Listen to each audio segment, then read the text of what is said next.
Hello, Michael. How are you, sir? I'm very good, thank you, Michael. My, it was nice. Stunning Victorian workmanship here. So, what can you tell us about this park and what it would have been like in Bradshaw today? Well, as you can see from the Victorian architecture, it hasn't changed much since Bradshaw's day, and I believe that as a child he spent many happy days here. Fantastic. And exactly why did the Victorians build it here in particular? Well, the stunning scenery over by the beach, and you can see the natural springy ground provides a very good play area for children such as Bradshaw. Fantastic. And I believe his aunt lived nearby. Is that the reason he would have spent his time here? I believe so. I believe his aunt lived just over there, right in that church. Fantastic. Yeah, of course he was a well-reputed clergyman. Fantastic. Now my Bradshaw's guide here talks about the multitude of families and particular young families that would come to enjoy the splendour of Morecambe seafront, in particular its playgrounds. Quite. There's still original swing fittings here, and a lovely seesaw. Original Victorian installations, of course. And how important was the railway to ensuring that patrons could enjoy this part of the world? It isn't here anymore, but you can see here where the railway used to run, right alongside the park. And I believe George Bradshaw himself would often hop on and off the train to get home and to the park and back again. Well, that's quite remarkable, isn't it? To think that this is still here to this day. Quite. A true relic of the golden era.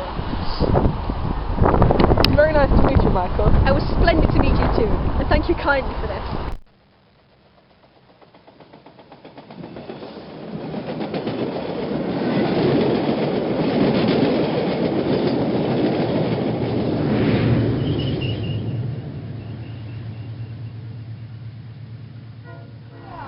George Bradshaw's aunt's house. Agatha Bradshaw was quite possibly one of Victorian England's most remarkably understated women. She was a devout Catholic and enjoyed a long life in the clergy. And I think we have to admire that level of devotion to whatever cause. Bradshaw enjoyed many happy days here, I'm sure of it. The playground he enjoyed so much time in as a boy was but across the road. And really, how could you not enjoy such a beautiful place? Somewhat, I admit, run down in today's modern world, but what must have been a truly remarkable piece of architecture in Bradshaw's day. Here we are at the spectacular Morecambe Bay. Bradshaw mentioned something a little bit unusual about Morecambe, something you might not have anticipated from the sleepy seaside town you see. Bradshaw's informed me that once upon a time, Morecambe was the epicentre for Victorian intimate items. Now, my Victorian translator tells me intimate items were in fact toys of a sexual nature. And Morecambe was, once upon a time, the hub of trade of discreet ladies and gentlemen's bedroom aids. So the Victorian advert guide tells me.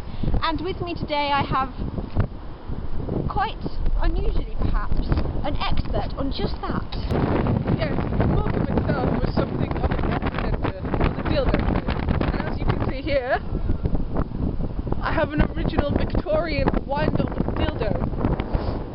Of course, electricity hadn't been invented at the time, so there was no battery-powered dildos, only steam-powered and wind-up ones. We also have here, as you can see just behind Michael, the cove where the smugglers brought in the naughtier dildos. Height one. Well, I think that was the reason they chose it, Michael. Wow, the Victorians clearly had a much better sense of humour than we've usually given them credit for. I must ask, what the railway had to do with this? Well, there used to be a bridge right across from the Isle of Wight, Isle of Man and Jersey straight to Morecambe Bay, and they would bring in the dildos one by one on a train for shipment right here. So were they Morecambe, of course, but then they spread across to other islands, and Barrow in Furness began to manufacture dildos. However, they were somewhat seedier than the more high-class dildos produced in Morecambe, and the trade eventually petered out. Quite deservedly, I'd say. I mean, Victorians were, if nothing else, admirers of quality. Of course, yes. Engineering had to be of the finest quality indeed. I agree. I understand, of course, as well that we are not all that far from France and Italy from here. Yes, I believe they are just behind Morecambe, in fact, and the trade certainly spread to Europe and has become a worldwide phenomenon today, thanks to the Victorians, such as Bradshaw, who himself enjoyed a good dildo. He did, indeed. He writes fondly of Morecambe, both as a child and as an adult, how he learned of the more adult world that he inhabited. Quite right. Well, I am deeply grateful for your insight today, and I confess, had it not been for Bradshaw and your expert opinion here, I would never have thought Morecambe, looking so innocent and, well, distinctly not sexual, would possibly be such an epicenter for such a trade. It's been a pleasure to talk about dildos with you today, Michael. And you. Thank you kindly. We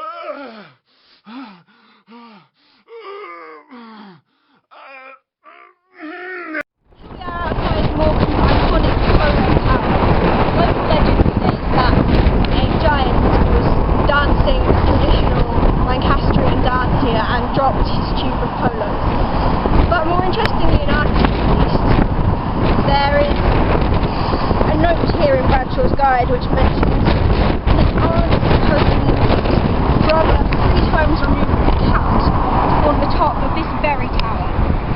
And they knew it was special when it fell, landed at the bottom on its feet and survived, subsequently named him Spider-Man. Here we are at Morecambe's famous Trawls fish and chip shop, and I have one of their statement meals here, and I'm with the chef to talk about the recipe and quite why it became so famous. Yes, these are traditional Morecambe chips made with the finest organic Morecambe potatoes harvested from the beaches right by the bay. And as you can see, I've cooked some fresh for Michael, and I'm going to let him taste them now.